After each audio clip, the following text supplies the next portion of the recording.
मित्रांनो, नातं कोणतंही असो ते जपूनच असावं. उगाच वाहवत जाऊन भान न गमवावं. देतानाही थोडं अलिप्त राहावं, जेणेकरून नंतर पश्चाताप नसावा. मन आपलं असलं तरी कवेत ठेवावं.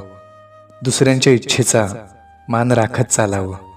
जिथे आदर संपतो तिथे थांबायलाही शिकावं. आवश्यकता भासली तरी विनवण्या न कराव्या. खरं प्रेम जर असेल ना, तर ते ओढून आणावं लागत नाही. ते आपोआपच जुळतं. त्याला सांगावं लागत नाही. दूर राहून सुद्धा जे जवळ वाटतं ना, तेच आपलं असतं.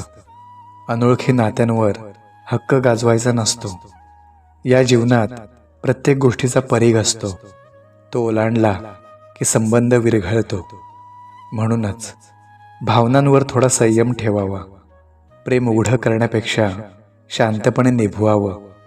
वाट पाहून विजणं उत्तम, पण भीक मागून जगणं नसावं.